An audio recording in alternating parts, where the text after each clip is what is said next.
Nitu, as I gave you an interview just 8 hours prior to the World Cup final between Argentina and France, I gave my own opinion as to how the game would progress, that World Cup, FIFA World Cup final, soccer final. And I'm also giving my own opinion about the,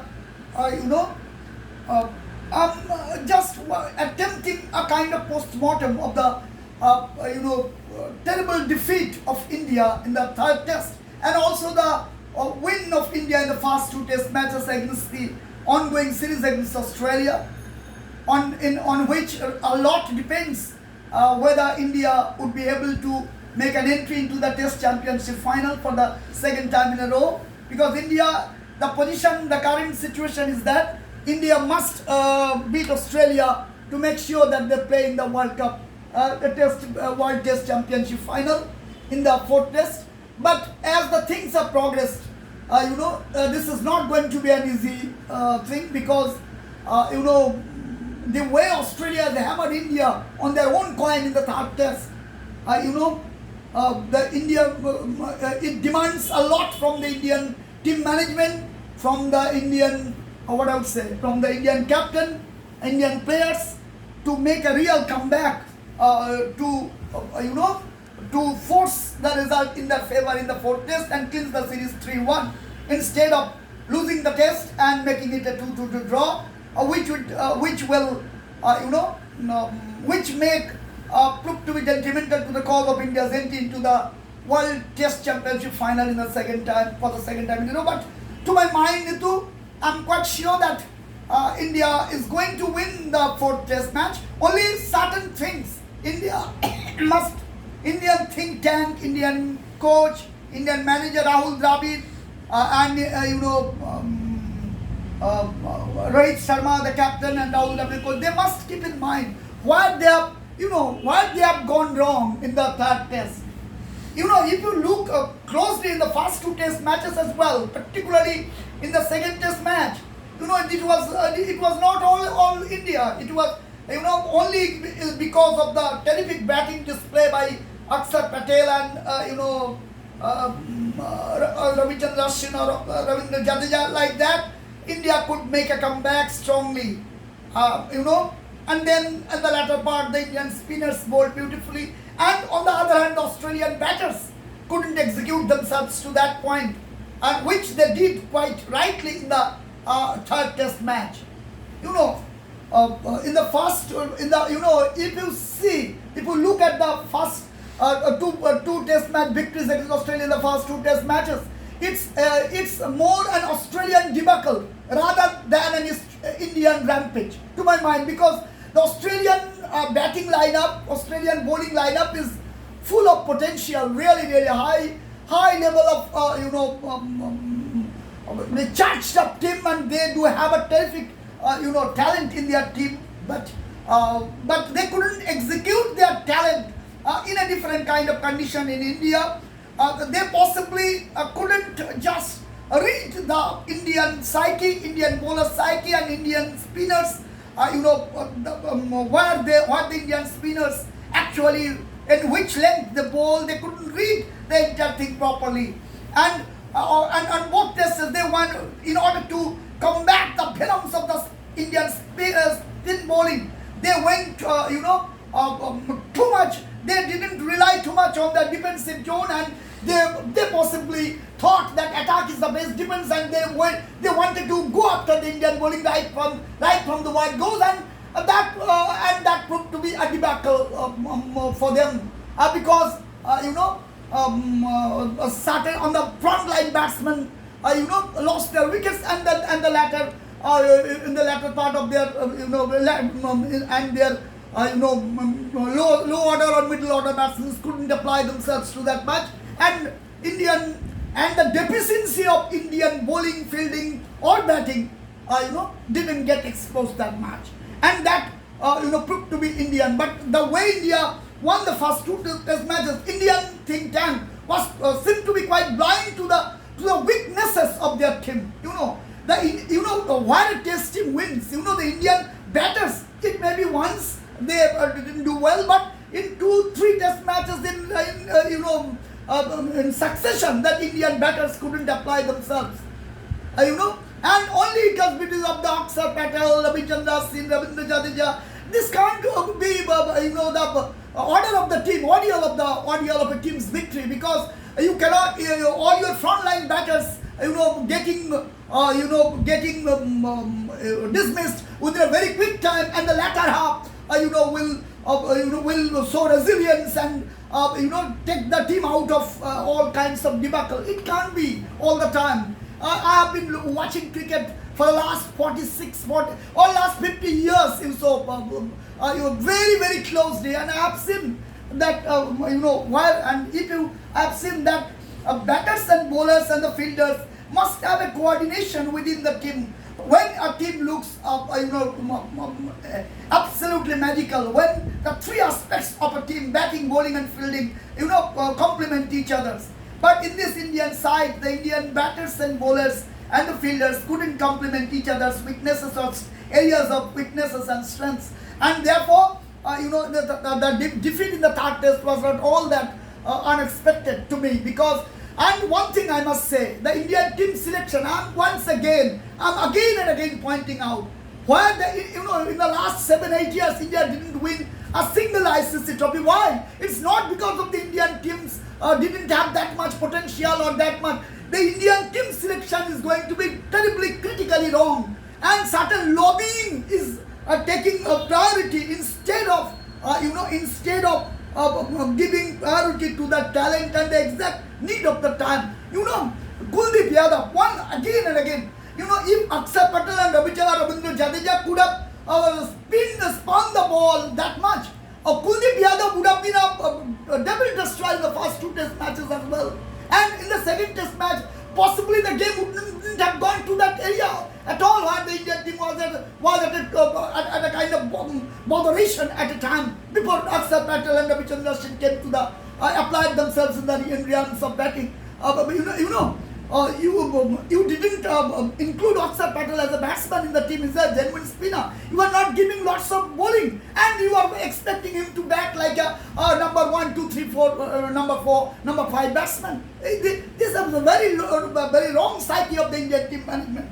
And Kuldeep Yadav is a match-winning bowler. The last time he bowled, he captured 5 wickets. And in the single innings and match-winning bowling, and he's a Chinaman bowler. He's a magical kind of spinner. But because he doesn't have any lobbying, he doesn't enjoy the favor of the captain of the side. And it was in the same thing in the Virat Kohli, Ravi Shastri arena, and now it's the same thing in the Rahul Dravid and Rohit Sharma arena. What the hell is going on in Indian team selection mechanism? I don't know.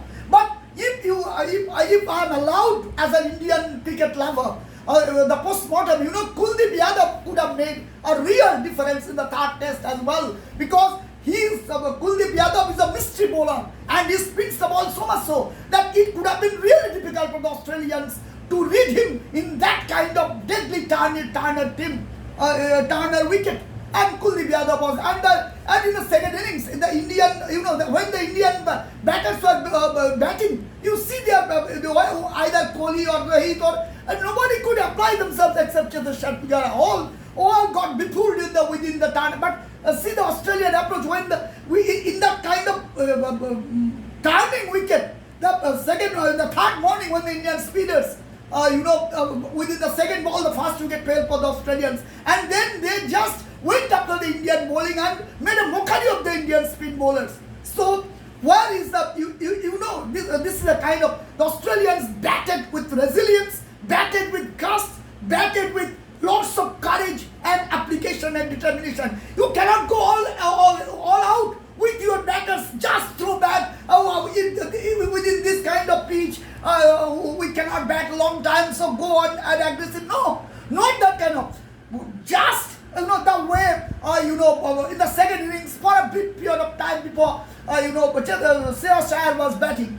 That was the exact but Shreyas did also did a real damage not only to his career but to his team as well. When he wanted to attack Pat Cummins as well, he was attacking the spinners very well, and was giving respect to the spin bowlers when when the delivery demanded that, and was attacking the odd balls and was picking up 4s and 6. But he should have, what a change when Australian captain, what's his name? Steve Smith brought Pat Cummins immediately into attack against Shreyas Iyer. Shreyas should have sensed that he should have defended a bit against Pat Cummins, and then after his eyes gets after his eyes getting settled about Mitchell Stark's bowling like that, then he could have gone for big hits against Mitchell Stark also. So that's the kind of, but Shreyas, to my mind, the only batter in the Tartars who had an, and Chattopadhyay, and that's Usman Khwaja also in the first innings had applied himself. They executed that. They had to defend more on. They did have a faith. They did betray a sense of faith in their defensive capability. Usman Khwaja and others, Labu Sade and others, and that's why they could accumulate a score of 190 plus 97 like that. Before Umesh Yadav captured, and Indian bowlers captured 6 wickets for just the last 6 were for 12, 13, 16, 17 runs. Otherwise, it could have been a innings defeat for India. But I will the quality batsmen should understand. I don't know whether Rohit Sharma or Virat Kohli or Cheteshwar and others didn't have a quick look over Sunil Gavaskar's batting against Pakistan in Bangalore Test way back in possibly in 1981, 83, 86 like that. I can't just in Bangalore Test. When India was chasing a total of 216 to win in the 4th innings, and that was a deadly turning pitch. But Sunil Gavaskar, the way he batted, possibly the best batting ever done by a batter in the turning track. The way Tausif Ahmed and their Iqbal Qasim and others were bowling, and from the Pakistan Abdul Qadir and others, and Sunil Gavaskar was playing. When Kapil Dev came and got himself out just in the fast ball, no Indian batter could. But Sunil Gavaskar had made a display of how batting 96, and then on an unplayable delivery, Gavaskar got himself out just at almost one hand. That ball had spun. Nobody could. That was an unplayable delivery. But India lost that Test match by 16 runs or like that. But India, Roger Binney also tried during the last phases. But possibly Rohit Sharma, Virat Kohli should have gone through those videos of how Gavaskar did play that kind of batting. Not too much of defensive, not too much of defense, not too much of just go all out like that. It's a Test match cricket, so the temperament should be there, and which Shreyas Iyer possibly for the lone batsman and Cheteshwar, I must say that in the second innings. He did bat really. Anyone or one or two Indian batter could give any 2-3 one or two Indian frontline batters could have given Cheteshwar the kind of support that he needed. It could have been a different match ball. If India could have taken a lead of 250 like that for the Australian to chase, it could have been almost a different game, and India would have won the Test match to be sure. But that was not to be favor, And if you ask, I must say, Kuldeep Yadav, non-inclusion of Kuldeep Yadav, it's a crime, I must say, not it's a mistake. Just because it's not, there is no cricketing logic at all. It's a kind of crime, again and again, in the Indian team selection over the years. The way the Indian team selectors, the Indian Board of Cricket Control Board, and the Indian, team management, ousted Mahendra Munah, the great batter of Sandeep Patil, like that, or Saurabh Ganguly, like that. This kind of things, almost, the foreign nations, critically point out that within the Indian cricket board, in the Indian cricket team selection, such heinous politics takes place. Why? There cannot be any kind of reason why Kuldeep Yadav was not included in the first 3 test matches. He was a match-winning bowler. What Ravindra Jadeja or Ravichandra Singh or Akshar Patel could have done, have done in the first 3 test matches, Kuldeep Yadav could have done it with much more intensity. But he was not given any chance in this. He is a mystery bowler. He is a match-winning bowler, but he is not. Being allowed to play for India. I don't know what is his weakness, but this is possibly the Indian. To quote S. Wajid Ali, the same tradition, Bharat Barsho by S. Wajid Ali. Same tradition, that tradition is still continuing. Tradition of humiliation, tradition of all kinds of injustices. Be it cricket, be it football, be it badminton, be it whatever the sports and other, be it in the realm of academics and everywhere. The same kind of injustices. Those who have lobbies, those who have people to back, they are given priorities at the expenses of those who don't have anyone to back for themselves or want to speak for themselves. It does make up a very and now. It does make up a very poor scenario of Indian cricket team selections. I have so many times pointed out it's India. Why India didn't get any ICC trophy for the last 7-8 years? Not India is a far better side than all other sides. Just because India didn't pick up the exact team. That's the only cause. If post-mortem goes, everybody and no cricketing logic works in Indian team selection. I'm afraid and to speak that, and anybody could mind it, but I'm sure this is not the audience of the Indian team selection. This kind of heinous politics shouldn't be continuing within the team selections process. Team management should be a bit more perfect because it's a nation. It's a question whether we will be able to. We must beat Australia. Now, Nitu, I'm giving you. What India should do to ensure their victory against Australia in the 4th test. Number 1, India must include Kuldeep Yadav. India must include Kuldeep Yadav as a player within their playing 11. India must opt for the same turner.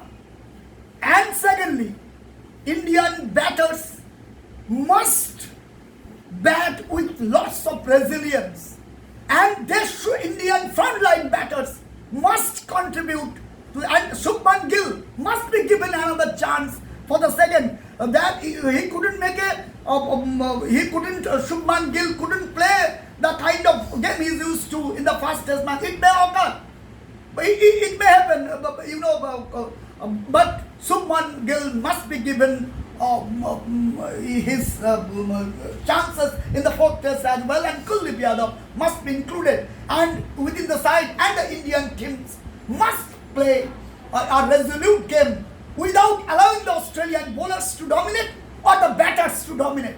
India and the captaincy of Rohit Sharma must comprise of lots of what I would say wit, ready wit. The way Smith, when Shreyas Iyer was batting in the 3rd test, the way he was hammering the spinners, or he brought just before that, Mitchell Stark bowled just 3 overs or 4 overs. He immediately brought Mitchell Stark, and Shreyas Iyer couldn't read couldn't adjust to the different level of bowling as he was playing against the spinners. All of a sudden, the genuine fast bowler in the form of Mitchell Stark, Steve Smith introduced and immediately got rid of Shreyas Iyer. So Nitu, I'm sure in the 3rd test, in the 4th test match, to my prediction, India will win only provided India must pick up the exact playing 11. Shubman Gill and Kuldeep Yadav and Mohammad Shami, and there should be no Mohammad Siraj, because Mohammad Siraj is not in the best of time. Instead of Mohammad Siraj, it is Mohammad Shami, and Kuldeep Yadav must be given his place within the playing and Subman Gill too, it will be an Indian victory to my mind. Okay, Nitu, good night today.